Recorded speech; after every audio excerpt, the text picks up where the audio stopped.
কালনা থানার অন্তর্গত কালনা পৌরসভার ১৩ নম্বর ওয়ার্ডের ঘোষপাড়া এলাকায় এদিন সোমবার বিকেলে একটি বন্ধ থাকা বাড়িতে আগুন লেগে ভস্মীভূত হয়ে গেল ওই বাড়ির দুটি ঘর। এদিন সোমবার বিকেলে ধোঁয়া দেখতে পান স্থানীয় মানুষজনেরা। তখনই খবর দেওয়া হয় কালনা থানায় ও স্থানীয় দমকলকে। প্রথমে এলাকাবাসীরা জল দিয়ে নেভানোর চেষ্টা করে।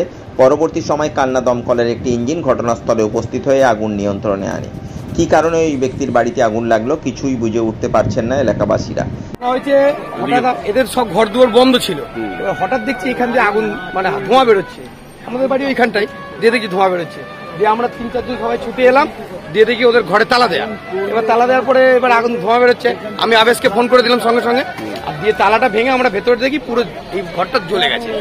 এবার সেই টাইমে কিছু করার নেই, এদিকে গ্যাসটা বার করলো একটা ছেলে, আমাদের ওই মধ্যে ঢুকে গ্যাসটা বার করলো।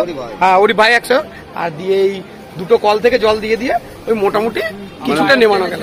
আগুন লেগেছে এখন জানি না আমরা কি থেকে আগুন লেগেছে। এমনিতে হঠাৎ করে ধোঁয়া দেখছি। হ্যাঁ, আর ওদের বাড়ির লোকও কেউ নেই এখনো। তোমার নাম? আমার নাম তাপস চক্রবর্তী। কালনা থেকে অত্রি ঘোষের সঙ্গে বর্ধমান থেকে দেবাশিস ঘোষের রিপোর্ট, রূপসী বাংলা মিডিয়া।